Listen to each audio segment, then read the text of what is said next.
نحمده ونصلي على رسوله الكريم اما بعد فاعوذ بالله من الشیطان الرجیم بسم اللہ الرحمن الرحیم لیس البر ان تولوا وجوہکم قبل المشرق والمغرب۔ یہ آیت قرآن مجید کی اس اعتبار سے عظیم ترین آیت ہے۔ نیکی کی حقیقت کیا ہے، اس کی جڑ کیا ہے، بنیاد کیا ہے، اس کی روح کیا ہے، اس کے مظاہر کیا ہے۔ مظاہر میں اولین شے کون سی ہے، ثانین کون سی ہے، ثالثاً کون سی ہے، اور اس پر ایک پورا علم الاخلاق جو قرآن کا ایک مکمل کتاب تصنیف کی جا سکتی ہے۔ ایتھکس، قرآنک ایتھکس کے لیے یہ آیت ایک یوں سمجھیے کہ جڑ اور بنیاد ہے۔ لیکن یہ سمجھ لیں کہ یہ آیت یہاں آئی کیوں ہے۔ پس منظر میں وہی تحویل قبلہ ابھی ہے۔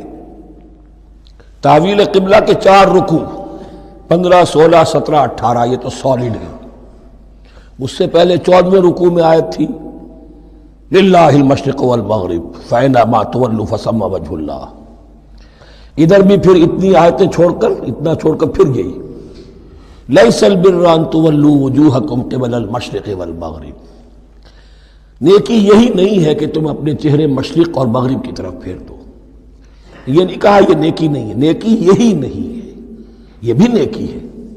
جو ظاہر ہوگا نیکی کا وہ بھی نیکی ہے، لیکن اصل سے اس کا باطن ہے۔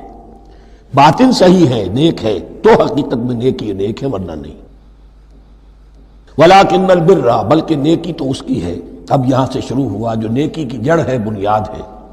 مَنْ آمَنَ بِاللَّهِ وَالْيَوْمِ الْآخِرِ وَالْمَلَائِكَةِ وَالْكِتَابِ وَالنَّبِيِّينَ۔ سب سے پہلے ایمان، تاکہ تصحیح نیت ہو جائے۔ یہ جو ایمان لایا اللہ پر، یعنی جو نیکی کر رہا ہے صرف اللہ سے اجر کا طالب ہے۔ والیوم الآخر، اور قیامت کے دن پر کہ اس کا کوئی اجر دنیا میں نہیں، صرف آخرت میں مطلوب ہے۔ ورنہ آدمی سوداگری کرے، دکانداری کرے، کپڑا بیچے، کچھ اور بیچے، دین تو نہ بیچے۔ دین کا کام کر رہا ہے تو اس کے لیے سوائے اخروی نجات کے اور سوائے اللہ کی رضا کے کوئی اور شے مقصود نہ ہو۔ والملائکۃ والکتاب والنبیین، اور ایمان لایا فرشتوں پر اور کتابوں پر اور انبیاء پر۔ یہ تینوں مل کر ایک یونٹ بنتے ہیں۔ فرشتہ لایا دین، کتاب بن گئی، اور انبیاء پر آئی وہ کتاب۔ ایمان بالرسالت کا تعلق نیکی کے ساتھ یہ ہے کہ نیکی کا ایک مجسمہ تمہارے سامنے رہے، آئیڈیل، اسوہ۔ ایسا نہ ہو کہ اونچ نیچ ہو جائے۔ نیکیوں میں بھی ایسا ہوتا ہے، کچھ جذبات میں ایک طرف کو نکل گیا، کچھ جذبات میں ایک طرف کو نکل گیا۔ اس گمراہی سے بچنے کی ایک شکل ہے کہ ایک مجسمہ مکمل، ایک اسوہ کاملہ سامنے ہو جس میں معتدل ہو تمام چیزیں، اور وہ ہمارے لیے اسوہ کاملہ محمد الرسول اللہ کی شخصیت ہے۔ نیکی کے ظاہر کے لیے ہم انہیں معیار سمجھیں گے، جو شے جتنی ان کی سیرت میں ہے اس سے زیادہ نہ ہو، اس سے کم نہ ہو۔ کوشش یہ ہو، آئیڈیل یہ ہو کہ بالکل انسان حضور صلی اللہ علیہ وسلم کے اسوہ کاملہ کی پیروی کرے۔ وَلَٰكِنَّ الْبِرَّ مَنْ آمَنَ بِاللَّهِ وَالْيَوْمِ الْآخِرِ وَالْمَلَائِكَةِ وَالْكِتَابِ وَالنَّبِيِّينَ وَآتَى الْمَالَ عَلَىٰ حُبِّهِ ذَوِي الْقُرْبَىٰ وَالْيَتَامَىٰ وَالْمَسَاكِينَ وَابْنَ السَّبِيلِ، اور دیا اس نے مال یا دے وہ مال اس کی محبت کے علی الرغم، علی حبہ اللہ کی طرف نہیں ہے، علی حب المال، علی الرغم مال محبوب ہے پھر بھی وہ خرچ کر رہا ہے، ذوی القربہ قرابت داروں پر، والیتامى یتیموں پر، والمساکین محتاجوں پر، وابن السبیل مسافر پر، والسائلین اور مانگنے والوں پر، وفی الرقاب اور لوگوں کی گردنیں چھڑانے میں۔ گویا کہ نیکی کے مظہر میں اولین مظہر یہ ہے انسانی ہمدردی۔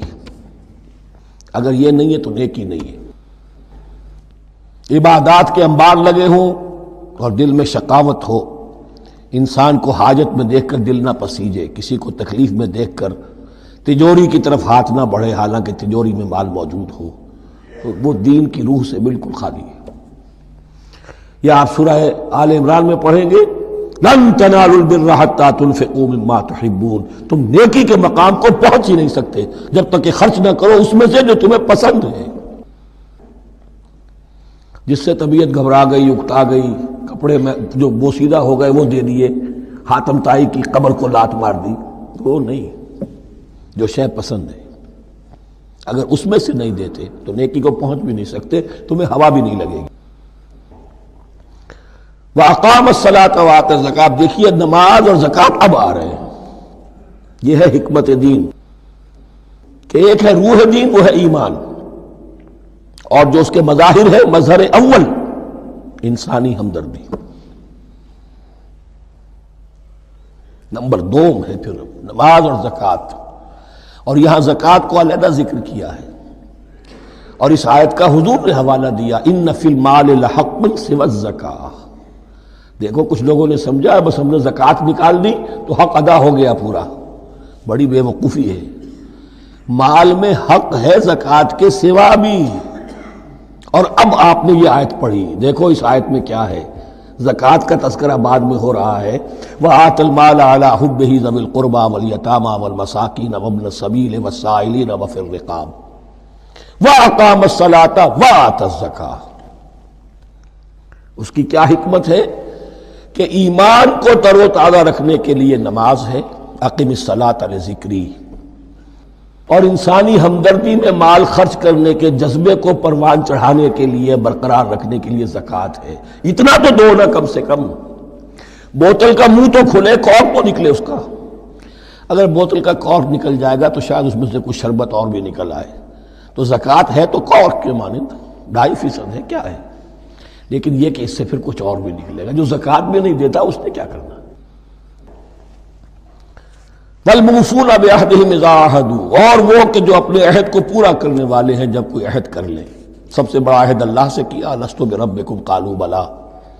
پھر عہد شریعت کا ہے کہ جو ہم نے کیا اللہ کے ساتھ، پھر آپس میں جو بھی معاہدے ہو جائیں، اور معاملات انسانی سارے کے سارے معاہدات کی شکل میں۔ شوہر اور بیوی کا معاملہ بھی ایک معاہدہ ہے، marriage is a social contract. شوہر کی ذمہ داریاں ہیں، اس کے فرائض ہیں، بیوی کی ذمہ داریاں اس کے فرائض ہیں، شوہر کے حقوق ہیں، بیوی کے حقوق ہیں۔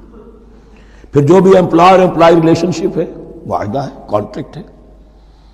جو ہمارا آپ کا پولیٹیکل سسٹم ہے وہ بھی معاہدوں کے اوپر مبنی ہے، بڑا بزنس جو ہے وہ کانٹریکٹ میں چلتا ہے۔ تو اگر ایک چیز پیدا ہو جائے کہ جو عہد کر لیا ہے اسے پورا کرنا ہے، تو ساری اسٹریم لائننگ ہو جائے گی تمام معاملات کی۔ وَالْمُوفُونَ بِعَهْدِهِمْ إِذَا عَاهَدُوا وَالصَّابِرِينَ فِي الْبَأْسَاءِ وَالضَّرَّاءِ وَحِينَ الْبَأْسِ، اور خاص طور پر صبر کرنے والے فقر و فاقہ میں، جنگ کی حالت میں اور تکلیف میں۔ یعنی ایک نیکی ہے بدھ مت کے بھکشوؤں کی نیکی، ایک نیکی یہ ہے، یہ نیکی باطل کو چیلنج کرتی ہے، یہ نیکی خانقاہوں تک محدود نہیں ہوتی، یہ نیکی صرف انفرادی سطح تک محدود نہیں رہتی۔ جو نیکی اللہ چاہتا ہے وہ یہ ہے کہ اب باطل کا سر کچلنے کے لیے میدان میں آؤ، اور جب باطل کا سر کچلنے کے لیے میدان میں آؤ گے تو خود بھی تکلیفیں اٹھانی پڑیں گی۔ صحابہ کرام کو بھی جانیں دینی پڑی ہیں، سینکڑوں صحابہ نے جام شہادت نوش کیا۔ تو آخری چوٹی کیا ہے؟ گویا کہ سمم بونم جس کو کہتے ہیں ایتھکس کے اندر، کہ اس نظریہ اخلاق میں سب سے اونچی منزل کون سی ہے؟ وہ سمم بونم جو ہے اسلام کا، والصابرین فی البأساء والضراء وحین الباس ولا تقولوا لمن يقتل فی سبیل اللہ اموات بل احیاء ولکن لا تشعرون۔ وہ آیت یاد کر لیجیے، اولئک الذین صدقوا، یہ ہیں لوگ جو سچے ہیں۔ دعوت و نیکوکاری کا بہت سو کو ہے، یہ ہیں وہ لوگ کہ جو سچے ہیں۔ وَأُولَٰئِكَ هُمُ الْمُتَّقُونَ، اور یہی حقیقت میں متقی ہیں۔ تمہارے ذہنوں میں کوئی اور نقشے بیٹھے ہوئے ہیں، کوئی لباس ہے، وضاقتہ ہے، بس یہ بڑا متقی آدمی ہے۔ تقویٰ اس کا نام ہے، یعنی یہ پوری انسانی شخصیت کا ایک حیولہ ہے، ایک پوری انسانیت کا ایک فرد کا نقشہ کھینچ دیا گیا کیریکٹر کا، جس کے اندر روح ایمان اور خارج میں اس ترتیب کے ساتھ دین کی یہ تقاضے اور نیکی کے یہ مظاہر موجود ہیں۔ اللہم ربنا اجعلنا منہم، اللہم ربنا اجعلنا منہم۔ اب اس کے بعد کچھ وہی جو معاملات انسانی ہیں اس پر اب بحث، جیسا کہ میں نے کہا تھا کہ ایک لڑی ہے شریعت کی، معاملات کی۔ یہ تو بڑے بڑے پھول جو تھے، آیت الآیات اور آیت البر۔ یا ایھا الذین آمنوا کتب علیکم القصاص فی القتلی، اہل ایمان تم پر لازم کر دیا گیا ہے مقتولوں کا بدلہ لینا۔ قتلہ قتیل کی جمع بھی ہے، اور مقتول سے یہ مصدر بھی ہو سکتا ہے۔ کہ تمہارے لیے یعنی اس معاملے میں سہل انگاری صحیح نہیں ہے۔ انسانی تمدن کی جڑ کٹتی ہے جب کسی معاشرے کے اندر انسان کا خون بہانا عام ہو جائے، تمدن کی جڑ کٹ جائے گی۔ تو قصاص تم پر واجب ہے۔ یا ایھا الذین آمنوا کتب علیکم القصاص فی القتلی الحر بالحر والعبد بالعبد والانثی بالانثی۔ ایک آزاد کی جگہ آزاد ہی قتل کیا جائے گا۔ آزاد میں قتل کیا ہے تو ظاہر بات ہے وہ آزاد ہی اس کی جگہ قتل ہوگا۔ یہ نہیں وہ کہے میرا غلام لے جاؤ، میرے 2 غلام لے لو، نہیں۔ والعبد بالعبد، اور عبد کی جگہ عبد ہی ہوگا، جس نے قتل کیا وہی قتل کیا جائے گا۔ والانثی بالانثی، اور اگر قتل کرنے والی عورت ہے تو وہ عورت ہی قتل ہوگی۔ اس میں چونکہ وہاں بہت سے رواج مختلف تھے، بہت سے معیار بھی مختلف تھے۔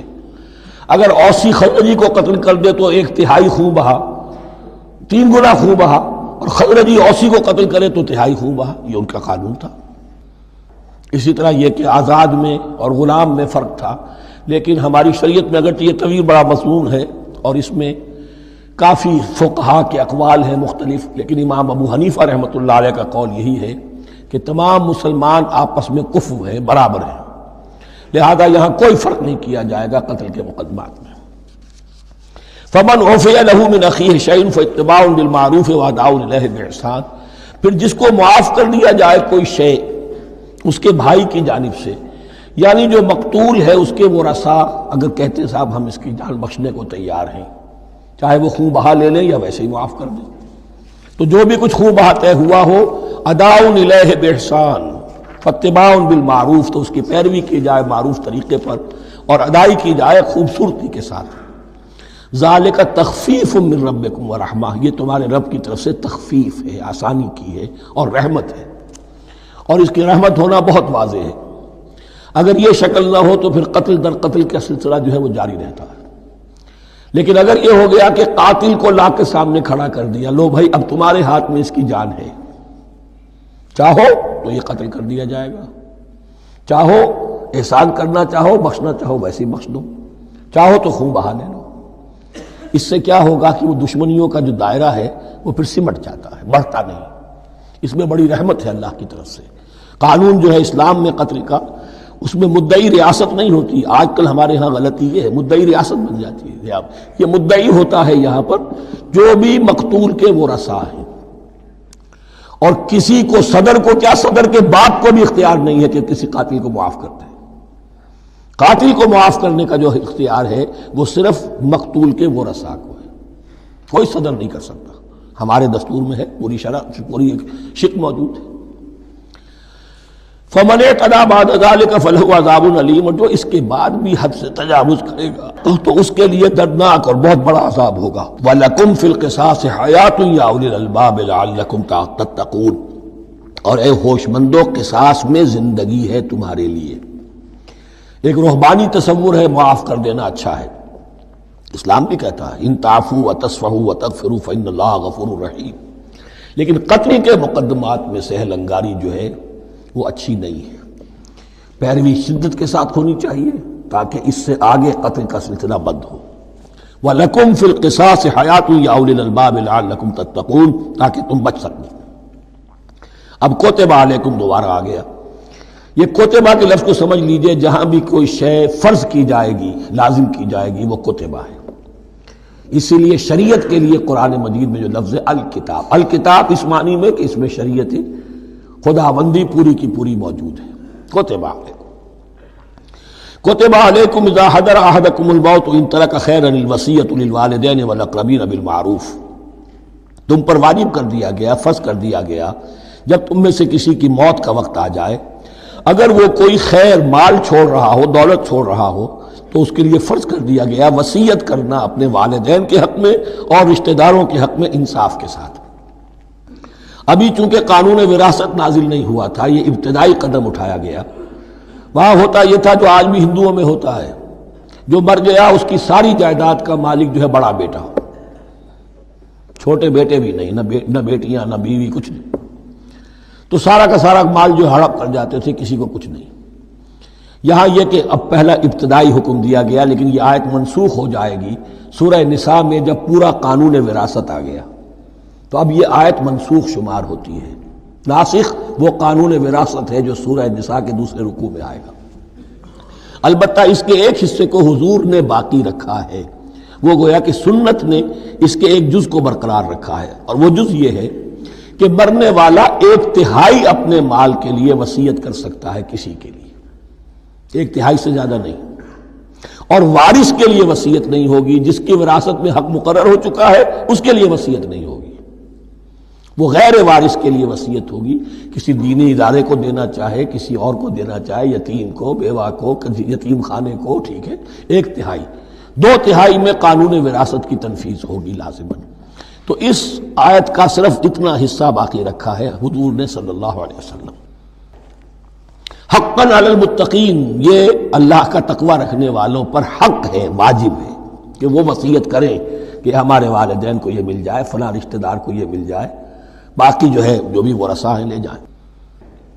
فمن بدلہ بعد ما سمعہ، تو جس نے بدل دیا اس وصیت کو اس کے بعد کہ اسے سنا تھا، فإنما اسمہ علی الذین یبدلونہ، تو اس کا بوجھ، اس کا گناہ انہی پر آئے گا جو تبدیل کرتے ہیں۔ جو وصیت کرنے والا تھا وہ بری ہے، اس نے صحیح وصیت کی تھی، جس نے بعد میں اس وصیت میں تحریف کی، تبدیلی کی، اس کا وبال، اس کا بوجھ انہی پر آئے گا۔